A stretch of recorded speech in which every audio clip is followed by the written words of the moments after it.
welcome back to my channel. In today's video, I'm gonna be talking all about budgeting 101 and how to get started on your budgeting journey to get out of debt and save cash fast. So let's go ahead and get straight into it. The basics for budgeting 101 is this formula right here. Your income minus your expenses equals what you have left over. What you have left over, you want to put the majority of that in savings or your sinking funds, and I'll get into that in a second. Don't mind my writing. So say your income weekly was $1,000 and say your expenses, your fixed expenses was $700. So you would have $1,000, take away 700, that'll leave you with $300.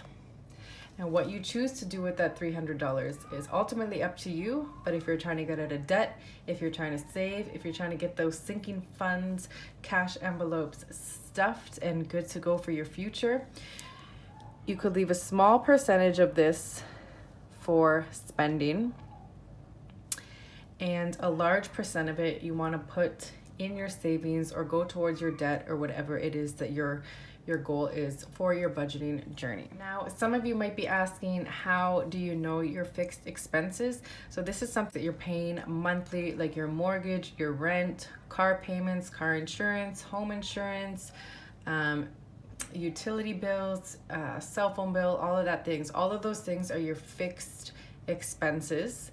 And then of course you have your necessities, which is groceries, gas, things like that. So those are also your expenses. Now, to really understand how to get your budget to be very particular and specific, you're gonna need to track your spending for probably a couple months. You're gonna need to know on average what you, for instance, spend on groceries. So I know that roughly we spend 140-ish on groceries each week. If I have a week where I know I need to stock up on more things, I'll increase it a little bit. And if I know we have a week where we have a lot of food already, I'll decrease it a little bit. But one thing you want to keep in mind is that when you're talking about things like food, that's an essential. You need to eat. So you don't ever want to lowball things like that, which means you don't ever want to just say, oh, I'm gonna put $60 for groceries, when you know that you can't survive off of $60 for groceries. So you always want to have a little bit of an extra cushion just in case, so that you're not having to put extra money and stuff like that onto your credit card. Just go through this list as an example for you. So our February 19th paycheck was $1,300. Look at the bills I have to pay for that week because we get paid weekly. So I know for my mortgage, I'm gonna be contributing $459 for that week. I had another bill due for $82, cell phone bill $107, so on and so forth. So my total for, oh my goodness, my total for fixed expenses on the bill aspect of it was $711. I'm gonna look at my cash envelope section, which has a few necessities like groceries, gas, and home, and then a couple extra things like spending, beauty, and one-off. That for this week, I needed $140 for groceries, $60 for gas, $30 for home, which is for things like paper towels, toiletries, things like that. And then I always give a little cushion for spending if something comes up in the week that we need to spend money on. And so then I look at the total for that. My expenses are my bills and anything that I put in my cash envelope. So what I would do was take my income, which would be for this week, $1,300. I subtract the bills, $711. And I would also subtract my cash envelope amount, which was $320. And I don't have a calculator in front of me right now, but I'm gonna go ahead and assume that the leftover amount was about $269.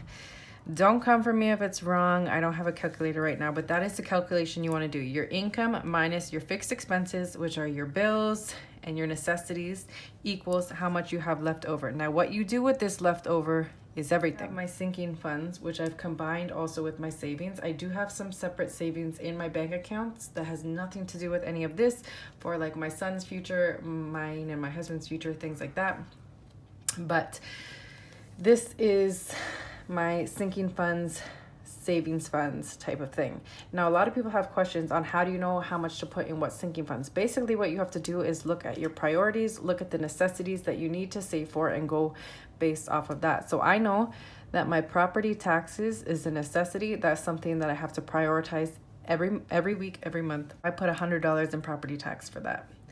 Then I have my emergency fund, and I'm gonna go through my cash envelopes now and show you how I go ahead and divide that. And I do plan on making prettier envelopes before right now. So I have a groceries envelope. So I put the money in, and I literally just take this to the grocery store, and any change I put right back in. Same goes for gas. I already used that this week. Home necessities, spending money, we already used that. Pet. And these are things that are just specific to my life. So obviously you would customize and tailor your cash envelopes towards your life. My son's envelope, health, beauty, and one off. So every week I will stuff these cash envelopes. I have a specific amount that is pretty accurate, but as I have a little bit of extra cushion just in case anything comes up. And then each week, usually these are mainly empty, and then I go refill them next week.